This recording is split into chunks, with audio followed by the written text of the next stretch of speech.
दोस्तों आज के वीडियो में हम automatic reverse forward starter timer के जरिए किस तरह बनाया जाता है समझ लेते हैं। देखिए दोस्तों, अभी हमारी जो मोटर है वो फॉरवर्ड डायरेक्शन में रन कर रही है। जितना टाइम हमने इस टाइमर में सेट किया है उतने टाइम तक हमारी मोटर फॉरवर्ड डायरेक्शन में रन करेगी। जैसे ही टाइमिंग कंप्लीट होगा हमारी मोटर रिवर्स डायरेक्शन में ऑटोमेटिकली रन करेगी। अब जितना टाइम हमने इस टाइमर में सेट किया है उतने टाइम तक मोटर रिवर्स डायरेक्शन में रन करेगी। टाइमिंग कंप्लीट होते ही मोटर ऑटोमेटिकली फॉरवर्ड डायरेक्शन में रन करेगी। तो इस तरह से ऑटोमेटिक रिवर्स फॉरवर्ड स्टार्टर को टाइमर के जरिए किस तरह से बनाया जाएगा, किस तरह से हमें वायरिंग करना होगी, किस तरह से वर्किंग करना होगी, सब कुछ बहुत ही आसान तरह से समझ लेते हैं। चलिए वीडियो स्टार्ट करते हैं। सबसे पहले यदि कंपोनेंट्स की बात की जाए तो हमने यहाँ पर दो कॉन्टेक्टर कनेक्ट किया है, यह फॉरवर्ड कॉन्टेक्टर और यह रिवर्स कॉन्टेक्टर। इसके अलावा हमने दो टाइमर कनेक्ट किए हैं, ये फॉरवर्ड टाइमर आप देख सकते हैं और ये हमारे पास रिवर्स टाइमर है। देखिए टाइमर हमारे पास ये रिले टाइप टाइमर हमने यहाँ पर कनेक्ट किया है। आपके पास जो भी मॉडल का टाइमर हो आप टाइमर कनेक्ट कर सकते हैं, बस टाइमर ने ऑन डिले टाइमर होना चाहिए। यहाँ पर हमने एक 8 पिन ग्लास रिले कनेक्ट किया है। ये जो 8 पिन ग्लास रिले है 220 वोल्ट पर ऑपरेट होता है। इसके अलावा हमने एक stop push button NC element connect किया है, एक स्टार्ट पुश बटन जिसमें हमने एनओ एलिमेंट कनेक्ट किया है। चलिए किस तरह से कंप्लीट कनेक्शन किया जाएगा, किस तरह से वर्किंग होगी समझ लेते हैं। कनेक्शन की बात की जाए तो देखिए हमारे पास ये जो कॉन्टेक्टर रिले या जो टाइमर है इन्हें ऑपरेट होने के लिए 220 वोल्ट सप्लाई की रिक्वायरमेंट होती है, जिसके लिए हमें उसे लाइन और न्यूट्रल कनेक्ट करना होता है। अभी हम क्या करते हैं, हमारे पास जितने भी कॉन्टेक्टर टाइमर और रिले है सभी में न्यूट्रल पहले हम डायरेक्टली कनेक्ट कर देते हैं। देखिए हमारे पास ये एक रिले बेस है जो कि 8 पिन ग्लास रिले है। देखिए इसमें 2 और 7 नंबर जो पॉइंट होता है यह रिले की कॉइल होती है, जिसमें हमें लाइन और न्यूट्रल कनेक्ट करना होता है, जिसके जरिए हमारा रिले या फिर टाइमर ऑपरेट होता है। 1 नंबर जो पॉइंट होता है वह कॉमन पॉइंट होता है, आप देख सकते हैं। 1 के साथ 4 नंबर पॉइंट एनसी में होता है और 3 नंबर पॉइंट एनओ में होता है। इसके अलावा 8 नंबर जो पॉइंट होता है ये कॉमन पॉइंट होता है। 8 के साथ 5 नंबर पॉइंट एनसी में होता है और 6 नंबर पॉइंट एनओ में होता है। तो हम क्या करते हैं, हमारे पास ये जो टाइमर है, रिले है और कॉन्टेक्टर है सभी में 7 नंबर पॉइंट में पहले हम न्यूट्रल डायरेक्टली कनेक्ट कर देते हैं और कॉन्टेक्टर की कॉइल A1 में भी हम न्यूट्रल पहले कनेक्ट कर देते हैं। फिर किस तरह से लाइन की कंट्रोल वायरिंग की जाएगी समझ लेते हैं। तो आप देख सकते हैं अभी हमने न्यूट्रल सभी कंपोनेंट में डायरेक्टली कनेक्ट कर दिया है। अब लाइन की कंट्रोल वायरिंग किस तरह से होगी समझ लेते हैं। सबसे पहले हमें क्या करना है, इस कंट्रोल MCB से हमें लाइन का एक कनेक्टर पहले कनेक्ट कर लेना है और इसे यहाँ पर जो हमारे पास ओवरलोड रिले का NC पॉइंट है यहाँ कनेक्ट कर देना है, ताकि मोटर हमारी जैसे ही ओवरलोड हो तो यहाँ से ट्रिपिंग मिल सके। चलिए इसे अभी हमने एनसी में कनेक्ट कर दिया है। एनसी का जो आउटपुट रहेगा इसे हमें stop push button NC element में कनेक्ट कर देना है। चलिए इस ओवरलोड रिले के 96 नंबर पॉइंट में एनसी के आउटपुट में पहले हम एक कनेक्टर कनेक्ट कर लेते हैं और यह जाएगा हमारे पास जो स्टॉप पुश बटन है, इसे एनसी एलिमेंट में हमें कनेक्ट कर देना है। देखिए ये हमने एक एनसी कनेक्ट किया है तो इसे हमें एनसी में कनेक्ट कर देना है। चलिए पहले हम इसे कनेक्ट कर लेते हैं। एनसी का जो आउटपुट रहेगा वो हमारे पास जो स्टॉप पुश बटन जो हमने एनओ एलिमेंट कनेक्ट किया है स्टार्ट पुश बटन में इसे कनेक्ट कर देना है। तो इसे हमने देखिए start push button NO element में कनेक्ट कर दिया। ड्राइंग में भी आप देख सकते हैं। सबसे पहले लाइन को ओवरलोड रिले के एनसी में कनेक्ट किया, यहाँ से हमारे पास स्टॉप पुश बटन एनसी में कनेक्ट किया, यहाँ से हमने देखिए start push button NO element में कनेक्ट किया है। जैसे इस एनओ एलिमेंट को प्रेस किया जाएगा तो रिले ने ऑपरेट होना चाहिए। तो यहाँ से कनेक्टर हमें रिले की कोइल 2 नंबर पॉइंट में कनेक्ट कर देना है। देखिए रिले में हमने न्यूट्रल डायरेक्ट कनेक्ट किया है, जैसे इस पुश बटन को प्रेस किया जाएगा रिले ने ऑपरेट होना चाहिए। तो यहाँ से एक कनेक्टर हम रिले की कॉइल में पहले कनेक्ट कर देते हैं। चलिए इसे अभी हम रिले के 2 नंबर पॉइंट में पहले डायरेक्टली कनेक्ट कर देते हैं। देखिए होगा क्या, जैसे ही पुश बटन को प्रेस किया जाएगा तो यह रिले ऑपरेट होगा। अभी हमें इस रिले में होल्डिंग भी कनेक्ट करना है। तो होल्डिंग के लिए हमें क्या करना होगा, यहाँ से जिस तरह से कॉन्टेक्टर में होल्डिंग दी जाती है उसी तरह से हमें होल्डिंग प्रोवाइड करना है। तो यहीं से देखिए कॉइल से ही एक कनेक्टर लेना है। देखिए कॉइल से ही एक कनेक्टर लेना है और इसे रिले के किसी भी कॉमन में आपको कनेक्ट कर देना है। हम रिले का 1 नंबर पॉइंट में कनेक्टर पहले कनेक्ट कर देते हैं। चलिए यहाँ पर हमने देखिए कोयल से 1 नंबर पॉइंट में एक कनेक्टर कनेक्ट कर दिया है। अब हमें होल्डिंग करने के लिए रिले का एनो पॉइंट यूज करना होगा। देखिए 1 के साथ 3 नंबर जो पॉइंट है यह एनो में है, तो हमें क्या करना है, होल्डिंग सप्लाई सबसे पहले लेना होगी। तो होल्डिंग सप्लाई देखिए आप या तो एनसी के आउटपुट से ले सकते हैं या फिर एनो के इनपुट से ले सकते हैं। हम क्या करते हैं, एनो के इनपुट से पहले कनेक्टर कनेक्ट कर लेते हैं और इसे ले जाकर रिले का जो 3 नंबर पॉइंट एनो पॉइंट है इस एनो में कनेक्ट कर देते हैं, जिसके जरिए हमारा रिले वहां पर होल्ड हो जाएगा। तो चलिए सबसे पहले हम होल्डिंग के लिए कनेक्टर इस एनो के इनपुट में कनेक्ट कर लेते हैं और इसे हमें रिले के 3 नंबर पॉइंट एनो में कनेक्ट करना है। चलिए यहाँ पर अभी हमने होल्डिंग सप्लाई 3 नंबर पॉइंट में रिले के कनेक्ट कर दिया है। तो अभी हमने जस्ट रिले को होल्ड किया है, इसके अलावा कोई भी कनेक्शन नहीं किया है। अभी हमें किस तरह से कंट्रोल वायरिंग करना होगी, आप देख सकते हैं रिले की होल्डिंग हो चुकी है। अभी हमें क्या करना है, रिले की कॉइल से ही, देखिए रिले की कॉइल से ही एक कनेक्टर लेना है या फिर इस एनो से आप ले सकते हैं। तो रिले की कॉइल से ही एक कनेक्टर आपको लेना है और जो रिले का सेकंड कॉमन पॉइंट है, ये जो 8 नंबर पॉइंट है, यहीं से एक कनेक्टर इस 8 नंबर पॉइंट में पहले हमें कनेक्ट कर देना है। चलिए अभी हमने रिले की कॉइल से ही एक कनेक्टर रिले के कॉमन 8 नंबर पॉइंट में कनेक्ट कर दिया। दोस्तों आप कंट्रोल वायरिंग को केयरफुली वॉच कीजिए, हम बहुत ही आसान तरह से कंट्रोल वायरिंग समझ लेते हैं।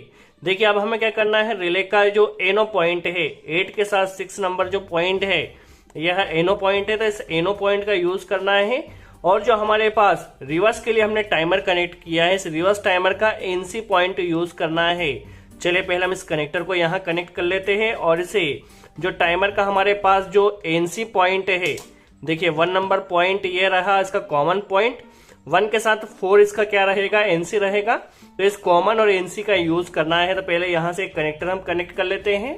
चलिए इस एनो के आउटपुट में पहले हमने एक कनेक्टर कनेक्ट कर लिया है और इसके अलावा हमारे पास यह जो रिवर्स टाइमर का कॉमन पॉइंट है, देखिए रिवर्स टाइमर का कॉमन पॉइंट आप किसी भी कॉमन को यूज कर सकते हैं।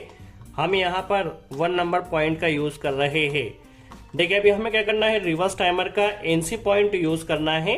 तो 1 के साथ 4 एनसी रहेगा, तो 4 में एक कनेक्टर कनेक्ट करना है और इसे ले जाकर जो हमारे पास फॉरवर्ड टाइमर की कॉइल है 2 नंबर पॉइंट, इसे फॉरवर्ड टाइमर की कॉइल 2 नंबर पॉइंट में यहां से एक कनेक्टर कनेक्ट कर देना है। चलिए यहाँ पर 4 नंबर पॉइंट में एनसी में हमने एक कनेक्टर कनेक्ट किया है। दोस्तों आप कंट्रोल वायरिंग को केयरफुली वॉच कीजिए, हर एक स्टेप आपको बहुत ही आसान तरह से समझ आएगी। इसे हमें ले जाना है और जो हमारे पास फॉरवर्ड टाइमर का कॉइल का 2 नंबर पॉइंट है 2 नंबर में कनेक्ट कर देना है। तो चलिए यहाँ पर हमने इस फॉरवर्ड टाइमर को ऑपरेट कर लिया। दोस्तों आपको टाइमर का थोड़ा सा फंक्शन यहाँ पर क्लियर कर देते हैं। देखिए जब हमारा टाइमर ऑपरेट होता है, देखिए जैसे ही हमारा टाइमर ऑपरेट होता है, तो फॉर एग्जांपल आपने टाइमर में यदि 10 सेकंड की टाइमिंग यहाँ पर सेट किया है, तो जैसे ही टाइमर ऑपरेट होगा तो जो 10 सेकंड का टाइम आपने यहाँ पर सेट किया है, 10 सेकंड तक जो सप्लाई रहेगी वो कॉमन की एनसी से पास होती रहेगी और जैसे ही 10 सेकंड कंप्लीट हो जाता तो एनसी से सप्लाई यहाँ पर कट हो जाएगी और यह सप्लाई जाएगी एनो में। देखिए जितना टाइम आपने टाइमर में सेट किया है, जब हमारे पास टाइमर की कॉइल ऑपरेट होगी तब टाइमर का टाइमिंग स्टार्ट होगा। यदि देखिए टाइमर की कॉइल ऑपरेट नहीं होती है, फॉर एग्जांपल अभी हमारे पास रिवर्स टाइमर की कॉइल ऑपरेट नहीं हुई है, तो उस समय इस एनसी से सप्लाई कंटिन्यू जाती रहेगी। देखिए एनसी से सप्लाई कंटिन्यू जाती रहेगी, जब हमारे टाइमर की कॉइल ऑपरेट होगी तब टाइमर का टाइमिंग स्टार्ट होगा। अभी हमारा रिवर्स टाइमर की कॉइल ऑपरेट नहीं हुई है, दैट मींस यहां से कंटिन्यू सप्लाई जा रही है और फॉरवर्ड हमारे पास टाइमर ऑपरेट हो चुका है, अभी रिवर्स टाइमर ऑपरेट नहीं हुआ है। आई होप आपको टाइमर का यहाँ कॉन्सेप्ट क्लियर हुआ हो। अभी देखिए हमारा फॉरवर्ड टाइमर ऑपरेट हो चुका है। जितना टाइम हमने इस फॉरवर्ड टाइमर में सेट किया है, फॉर एग्जांपल 10 सेकंड सेट किया है, तो 10 सेकंड तक फॉरवर्ड कॉन्टेक्टर ने ऑपरेट होना चाहिए।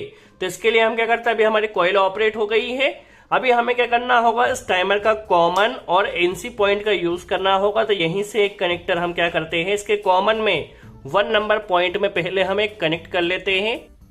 चलिए इस रिले के एनसी में एक कनेक्टर हमने कनेक्ट कर लिया है और यहाँ पर हमें इस एनसी से फॉरवर्ड कॉन्टेक्टर को ऑपरेट करना था, बट चूंकि हमें यहाँ पर इंटरलॉकिंग भी करना है, ताकि एट ए टाइम हमारे दोनों कॉन्टेक्टर ऑपरेट नहीं हो।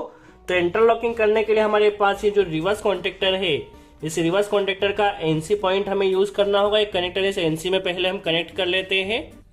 चलिए इस एनसी में कनेक्ट कर लिया है और इस एनसी के आउटपुट से हमें फॉरवर्ड कॉन्टेक्टर को ऑपरेट कर देना है। जस्ट अभी हमने यहाँ पर इंटरलॉकिंग किया है। चलिए एनसी का आउटपुट से कनेक्टर कनेक्ट कर इसे A2 में फॉरवर्ड कॉन्टेक्टर के कनेक्ट कर देना है। चलिए अब जितना टाइम हमने फॉरवर्ड टाइमर में सेट किया है उतने टाइम तक फॉरवर्ड कॉन्टेक्टर ऑपरेट होगा। जैसे ही टाइमर का टाइमिंग कंप्लीट होगा तो ये जो एनसी की सप्लाई है यह एनो में आएगी, ठीक है, 3 नंबर पॉइंट में। तो जैसे ही इस टाइमर का टाइमिंग कंप्लीट होता है तो 3 नंबर पॉइंट से हमें एक कनेक्टर कनेक्ट करना है और इसे ले जाकर हमें रिवर्स टाइमर को ऑपरेट कर देना है। चलिए पहले हम रिवर्स टाइमर को ऑपरेट कर देते हैं। चलिए यहाँ पर देखिए 3 नंबर पॉइंट में से एनो में पहले हमने एक कनेक्टर कनेक्ट कर लिया है। यहाँ से हमारे पास जो रिवर्स टाइमर का कॉइल 2 नंबर पॉइंट है, 2 नंबर पॉइंट में कनेक्ट कर देना है। आप यहाँ पर ड्राइंग में भी देख सकते हैं। देखिए फॉरवर्ड टाइमर का 3 नंबर पॉइंट से हमने रिवर्स टाइमर को ऑपरेट कर देना है। तो इसे हमें 2 नंबर पॉइंट में आप ड्राइंग में भी देख सकते हैं, ड्राइंग के अकॉर्डिंग ही कनेक्शन किया गया है। चलिए हमारा रिवर्स टाइमर तो ऑपरेट हो चुका है। अब हमें क्या करना है, रिवर्स कॉन्टेक्टर को ऑपरेट करना है। तो देखिए यहीं से हमारे पास क्या करना है, यहीं से कॉइल से कनेक्टर लेना है और इसे ले जाकर हमें रिवर्स कॉन्टेक्टर को ऑपरेट करना है, क्योंकि टाइमर के साथ ही रिवर्स कॉन्टेक्टर को ऑपरेट करना है। बट चूंकि हमें इंटरलॉकिंग करना है तो इंटरलॉकिंग के लिए हम क्या करेंगे, जो फॉरवर्ड कॉन्टेक्टर का एनसी पॉइंट है यहाँ से एक कनेक्टर इस फॉरवर्ड कॉन्टेक्टर के एनसी में लाएगा और इस एनसी के आउटपुट से हमें इस रिवर्स कॉन्टेक्टर को ऑपरेट करना है ताकि वहां पर इंटरलॉकिंग हो सके। तो चलिए कॉइल से ही हमने एक कनेक्टर लिया है और इंटरलॉकिंग के लिए फॉरवर्ड कॉन्टेक्टर के एनसी में कनेक्ट कर देना है। इस एनसी के आउटपुट से कनेक्टर हमें कनेक्ट करना है और उसे कॉइल को ऑपरेट कर देना है। चलिए इसे हमें इस कॉइल को ऑपरेट कर देना। तो आप देख सकते हैं हमारे पास यहाँ कंट्रोल वायरिंग हो चुकी है। अब किस तरह से वर्किंग होगी समझ लेते हैं। देखिए दोस्तों दोनों ही टाइमर में भी हमने 5 सेकंड का टाइम सेट किया है।